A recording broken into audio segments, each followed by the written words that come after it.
Can people hear me?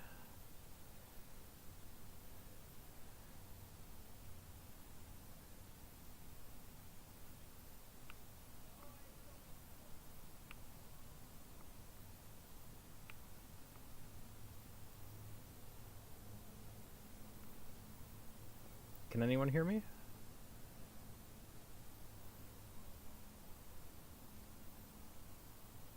Okay, cool. Fixed the mic problems from last time. So Mars was here a second ago, but I think it drifted off while I was getting the stream started because I didn't align my telescope perfectly. So I'll just find that again.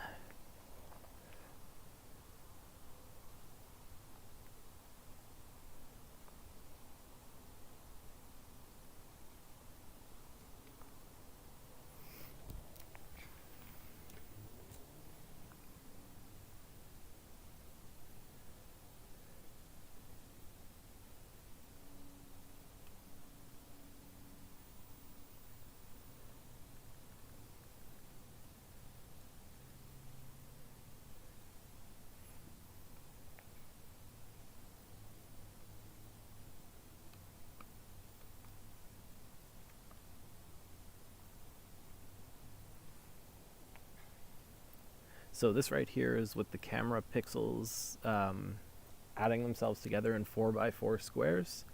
So it means you have 4 times less resolution, but 16 times more light and a much wider field of view. So it's easy to find things with. And now that I turn it off, we have the full resolution, if a bit too much light.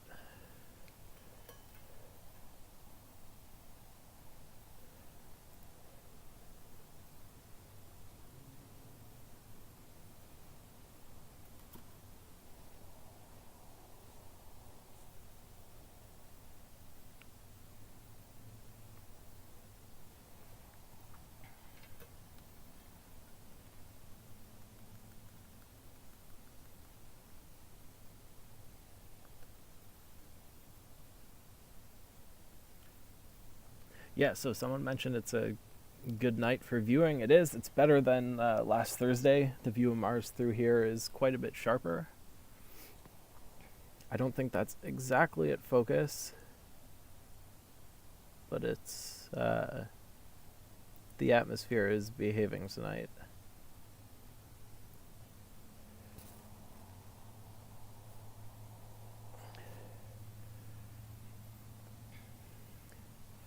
Okay, so again, when we're looking at Mars like tonight, it's the only thing we're going to see. So this is pretty much the only view we get. The moons are too dim to be seen in a live stream. But what you can see here is Mars about as big as it ever gets in the sky, with its north direction at the bottom left and its south direction at the top right. The surface features you can see, well, the very obvious one is that the bottom left, the northern hemisphere, is lighter colored. The northern hemisphere of Mars is just a very different terrain and a lower elevation than the southern hemisphere. There are a few ideas for why this might be. For example, it might have been hit by the biggest impactor known in the solar system, turning the entire northern third of the planet into a crater. But that's not certain. There's a few other ideas for why it might be. And that might be something that we have to actually go there to figure out.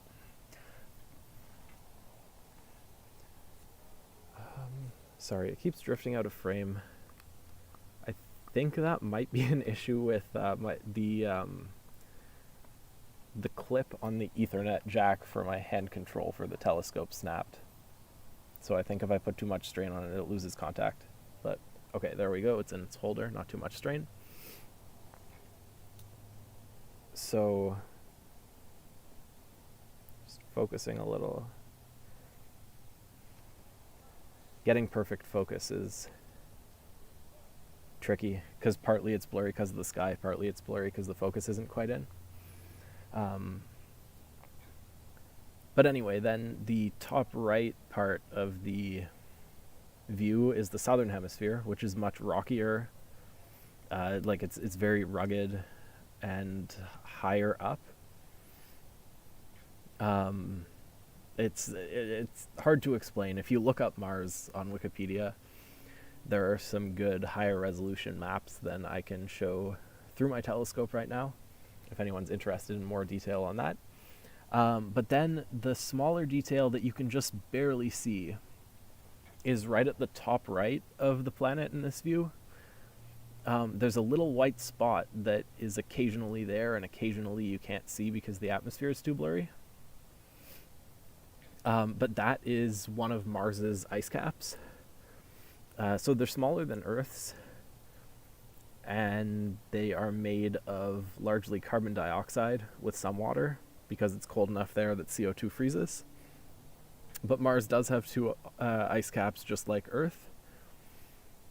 Recently, reservoirs of probably persistently liquid water were detected under the ice caps, which is an interesting result because that would be that could be a place that life could be harbored on Mars.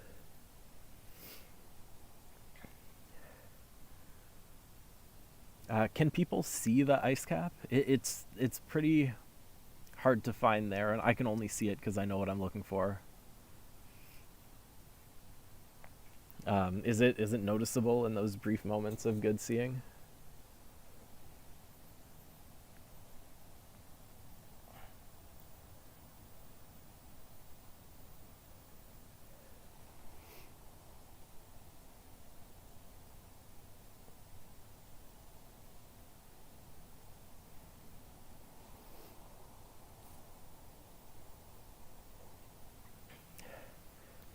Yeah, so that's how things tend to go with planetary astronomy, because we're limited so much by just the blurring of the atmosphere due to the mixing of different temperatures of air. The view depends quite a lot on just random chance how blurry the air column in front of your telescope is from time to time. So when you're looking for little details like the ice caps of Mars or the gaps between the rings of Saturn, you kind of just have to look for 10 seconds and wait for the perfect moment of seeing. That's also something with photography. So later, the main reason I'm doing this tonight after doing essentially the same thing a few nights ago is because last Thursday the clouds came in unexpectedly and I didn't get to take the picture I wanted to take of Mars, which I'll do tonight. And in taking that picture, I would record probably around 10,000 individual pictures, and then use a combination of selecting the best ones and averaging many frames to get a better shot than what you can see here. So question, is the atmosphere cold or hot? Do you mean of Mars or the atmosphere that's blurring this? So the atmosphere, the reason that there's an issue is different temperatures of air have different refractive indices. So essentially when you have just random turbulence of slightly different temperatures of air in the atmosphere, the Earth's atmosphere, it's kind of like a jumbled random lens that distorts the image. And a problem with that is it also causes blurring. So if you were just looking for an instant through a straight column of air, like a line, it would just be distorted. But since my telescope has about, 60 to 80 square centimeters of lens, and the camera is integrating over a few milliseconds, it stacks, like you get an integration of different distortions, which means it's blurred because like they're all added up on top of each other, which is why it is very fuzzy right now.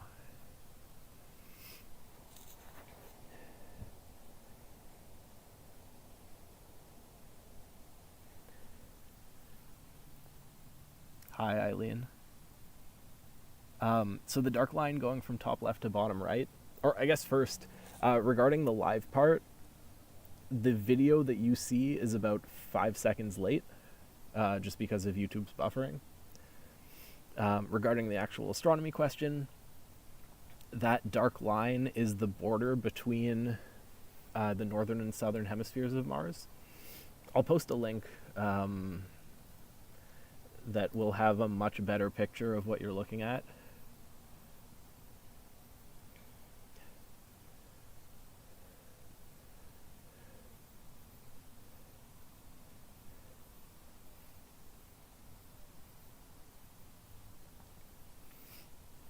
I'm just looking through the Wikipedia page for space telescope and or probe pictures.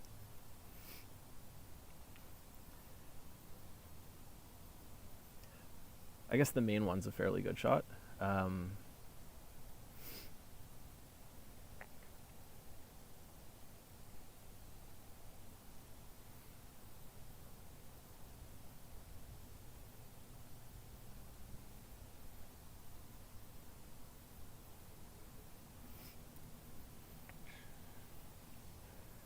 Okay, so first I posted a link of a picture of Mars from Wikipedia, I think from the Hubble.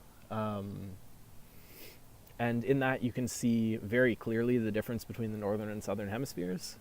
And the dark line that you can see in the stream is the line, it's the northernmost part of the southern hemisphere terrain.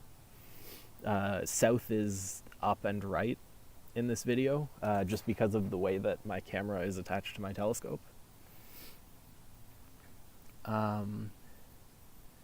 Someone asked if we can use 2 telescopes to create a 3D view of Mars. So, not 2 telescopes on Earth.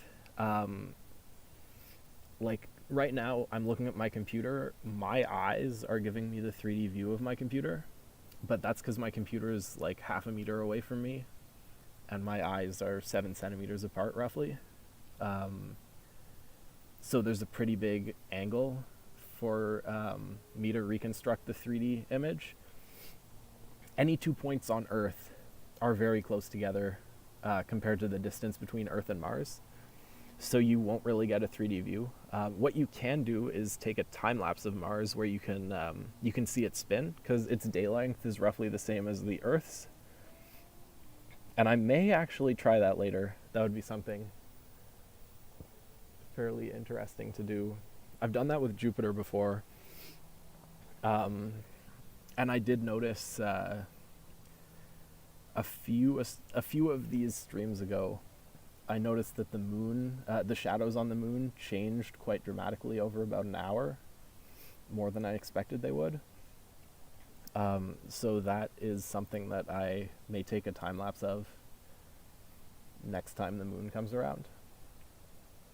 And if I do, I will post about that on the observatory website.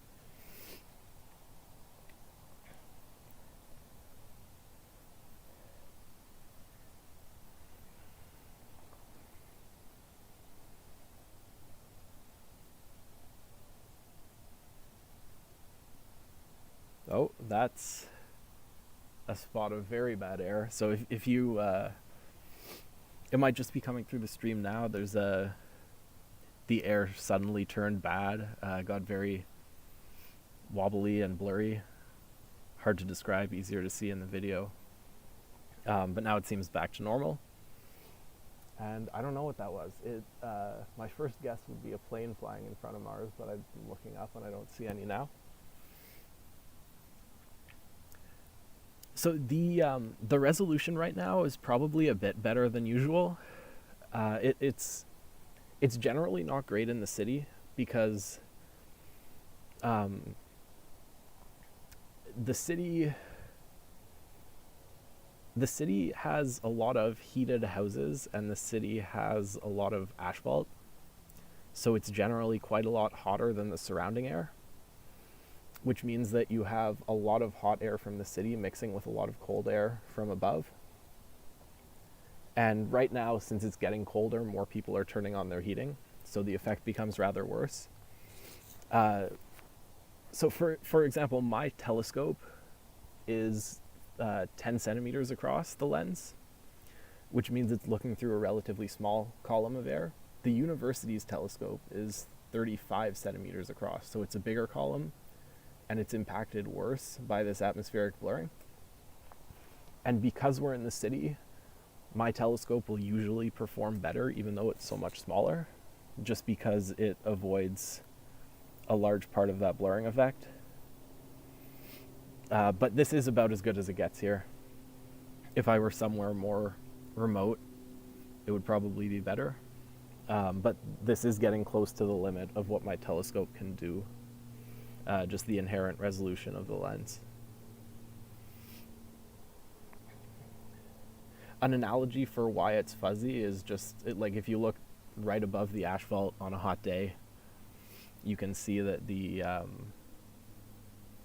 air looks blurry, and that's exactly the same effect, except it's a much stronger effect when it's right above the asphalt, but we're zoomed in here quite a lot. So we're zooming in on the blurring too.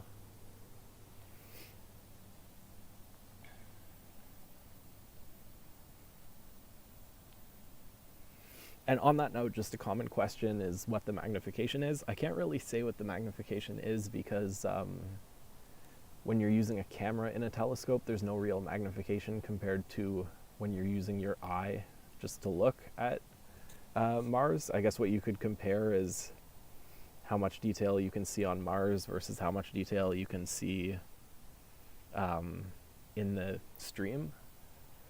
Like naked eye versus in the stream, but that's hard to do because you can't see any detail naked eye. If anybody is curious about that, if you look at 2 streams ago, the first one, you can see the moon, and that gives a good comparison because that is something you can see pretty well with the naked eye.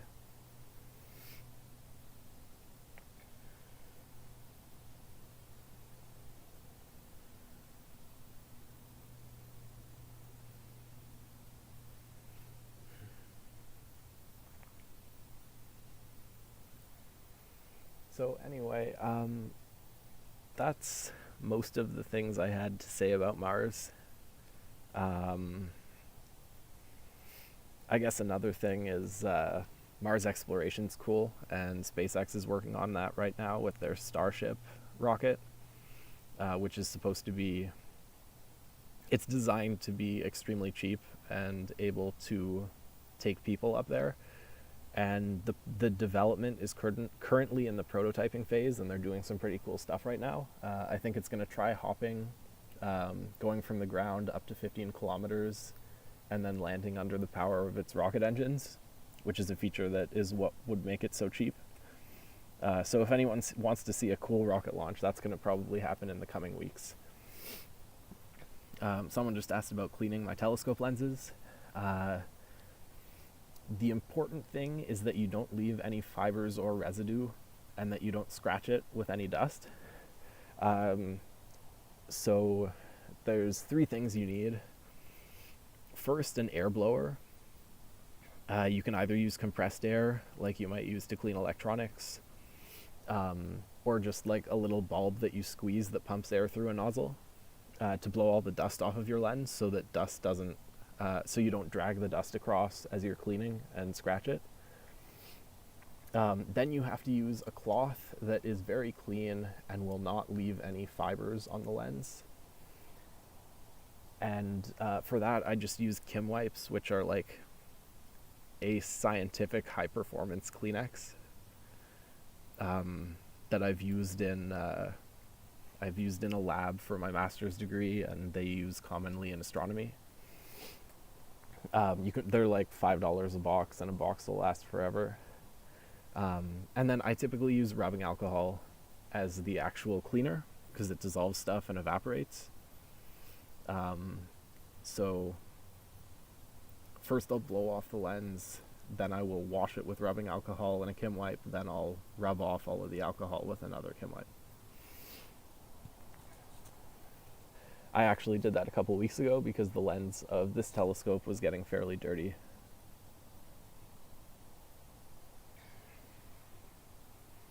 You can also use soap and water solutions for for cleaning instead of rubbing alcohol, but you have to be careful about the soap being a good residue-less soap.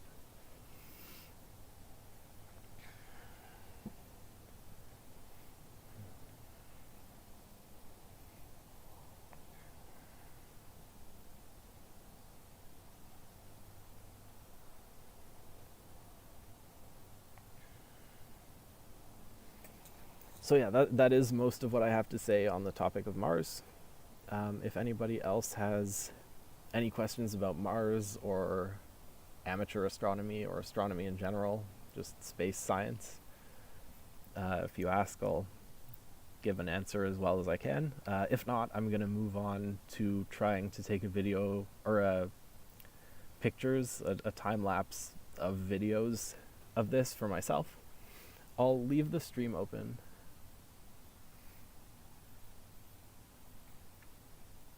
Oh, okay, so that question, I'm doing this from my driveway in Ottawa. As I've said, my telescope will generally outperform the observatories in city conditions. Not elsewhere, but here it will.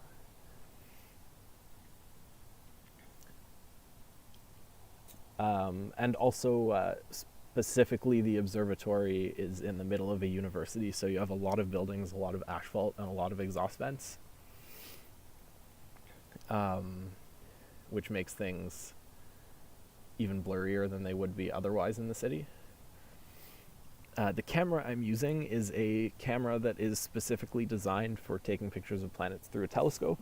I'm going to post more details. So I have simple details about my setup on the observatory website, but I'm going to try to expand that and include pictures and stuff when I have time to do it.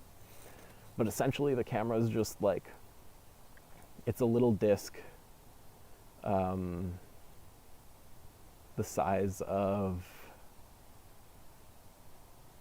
I don't know, it's 5 centimeters across and 2 centimeters thick. And all it is a USB port on one side and a sensor on the other, and it fits straight into the telescope. It's called a NexImage 5. It's fairly entry level. I kind of want to upgrade it to something with higher sensitivity and better frame rate, hopefully. Since taking a lot of pictures and taking shorter exposures is something that's helpful for this. Methane on Mars is something that has been figured out. I forget exactly what the answer was, but it was just a process that is more common on Mars than Earth, I think. I can look that up quickly, but yes, it was figured out. It is no longer a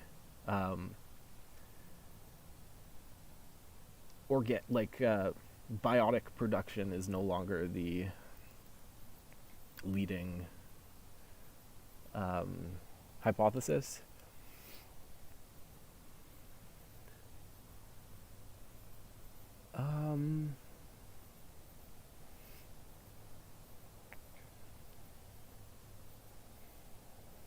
Okay, so apparently this is still under study.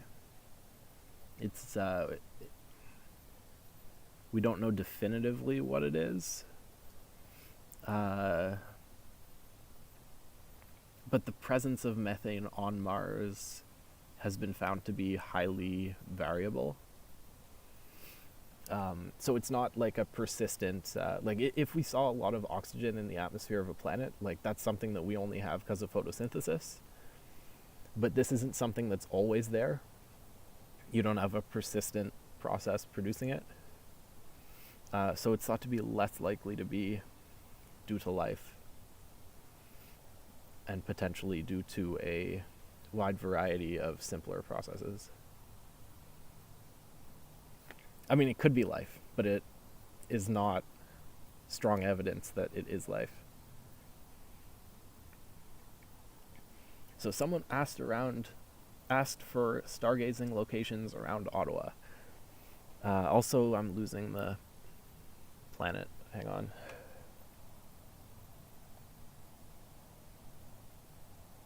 There we go. It's back in my view. It'll be back in yours in a second. So for stargazing around Ottawa, I guess it depends on how much effort you're willing to put in. The easiest thing to do is probably the experimental farm, because right in the middle of it, you're pretty far. You're still in the city. You haven't gone very far, but you are still you're far away from all of the lights, and you get quite a lot less light pollution than the brighter parts of the city, and probably less than where I am now. Other than that, anywhere out of the city, unless you're going directly towards Montreal, is quite a lot darker. If you drive half an hour south or west or north, you'll probably get to a spot where you can see the Milky Way, at least, like naked eye, quite easily.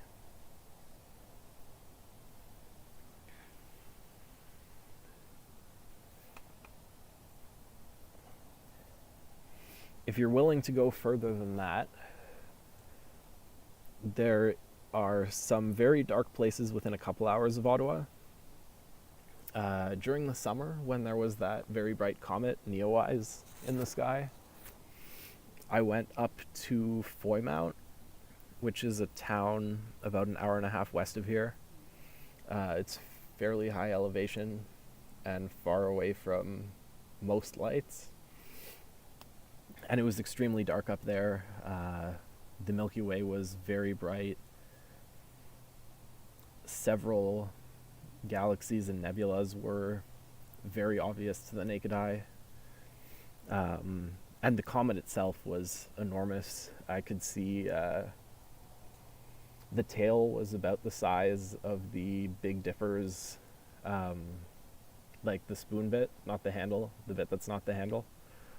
And I could see the entire thing naked eye and got some pretty good pictures. But 3 hours north of here in La Vérendrye Provincial Park, it is about as dark as it gets anywhere. And that's the perfect place to go. There's an old abandoned airstrip that used to be used by interceptors back when Russian bombers coming over the North Pole was a risk that was being planned against. But now it's abandoned, so there's just a giant flat area where people go to set up their telescopes. So yeah, Rockland, really anywhere that's outside of like metropolitan Ottawa is dark. Like if you go a little past Canada or a little past Vanier, you should be able to see the Milky Way and stuff. If you know where to look, you can probably see the next galaxy over too.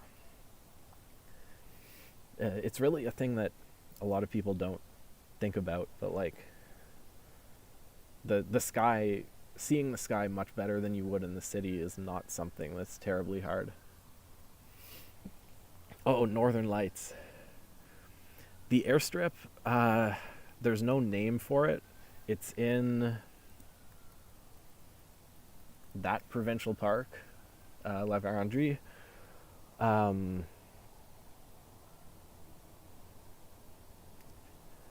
Maybe later I will, when I have time to expand the observatory website, I'll find it on a map and post a link, but I'm not going to do that right now. And question about the Northern Lights. The Northern Lights have not been around for a while this far south. I think in 2015 or so, oh, I lost Mars again. Haven't been paying attention. In 2015 or so, the Northern Lights were very visible one day in the summer, or the fall maybe, late summer. But I missed it and heard about it in the news afterwards and got excited about it and wanted to see it. But the sun's entering a minimum in its activity, so there's less solar radiation, which is what produces the Northern Lights, and there hasn't been a significant display this far south since. So if you want to see the Northern Lights, go to the Yukon or something, or wait 5 years. It's unfortunate that that is the case, but they're just not visible this far south at this point in the solar cycle.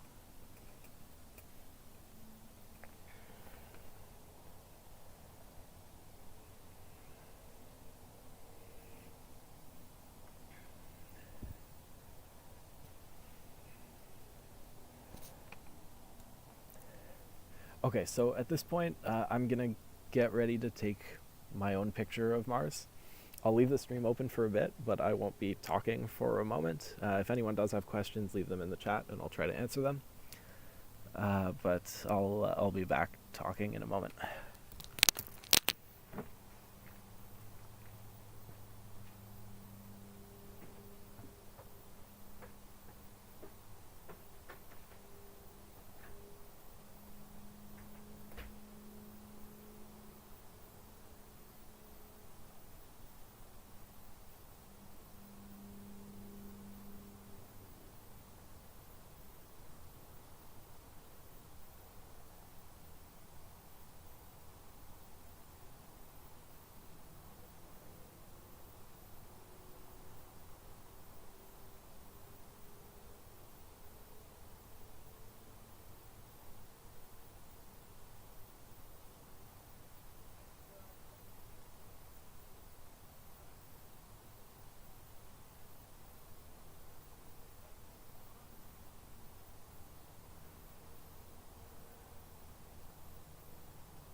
Okay, I'm back. I'm not entirely sure why this thing keeps losing Mars and or finding it again. Um,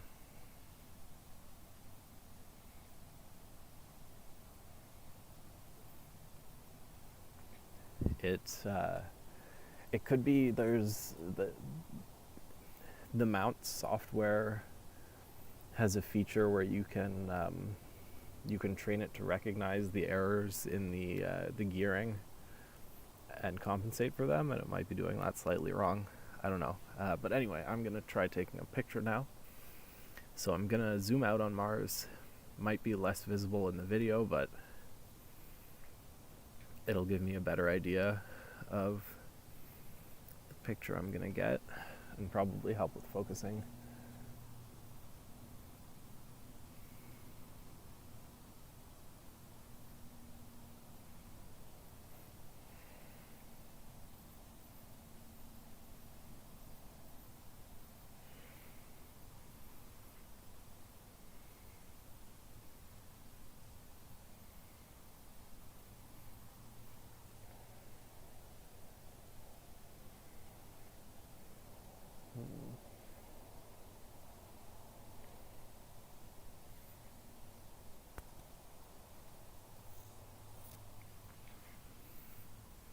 So you're welcome.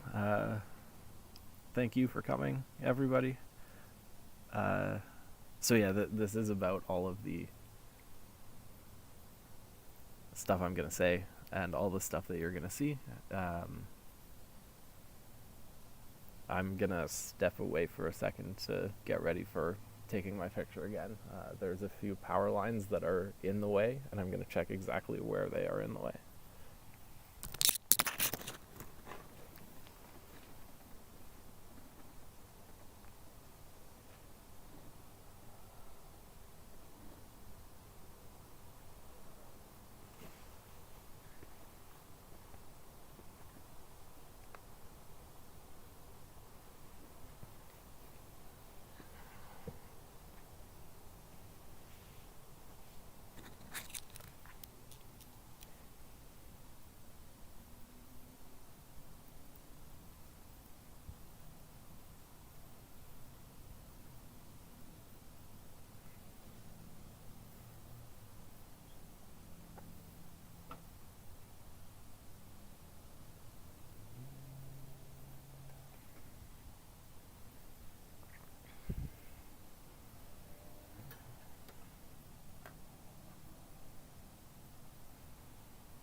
Yep, the plan is a time lapse. Although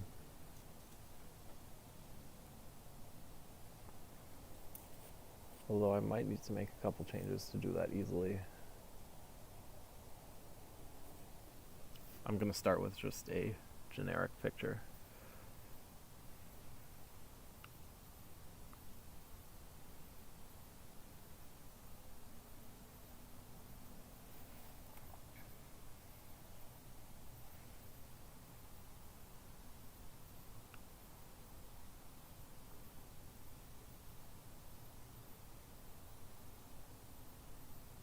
Oh, I lost it.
Okay, there we go. I've started recording at around 180 frames per second.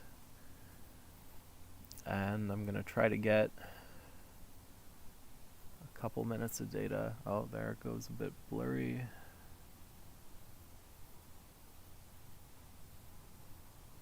Focus was good at the start. Hopefully that's just atmosphere and goes away.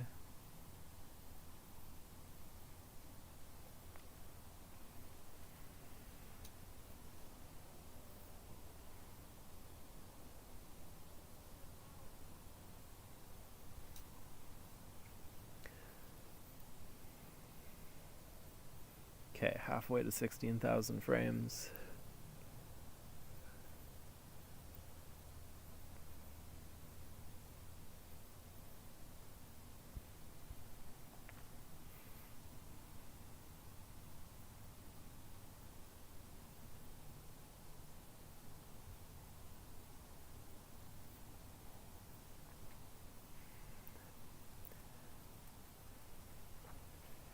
So later, probably tomorrow, I will take the several gigabytes of video file that this is going to produce and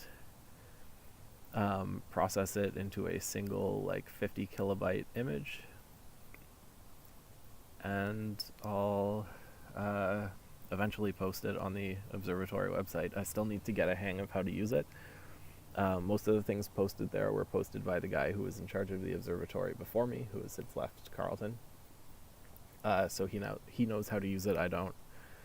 It's mostly standard HTML, but dealt with by a website making service, so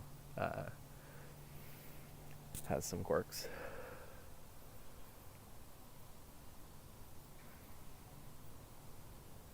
Okay, so I've got my video there. I think I'm going to end the stream now and move on to... I need to make a couple adjustments if I want to do a time-lapse of Mars, and the more effortful is the use of an autoguider. An autoguider is a small second telescope that goes on the main telescope that looks at Mars and commands the mount to accurately follow. So you have two cameras. One camera tells the mount's computer exactly where it's looking and keeps it pointing exactly at the right object, which accounts for any errors in the mount's gearing or in its alignment, while the other camera takes pictures. So yeah, I'm going to go do that. Thanks everyone for coming.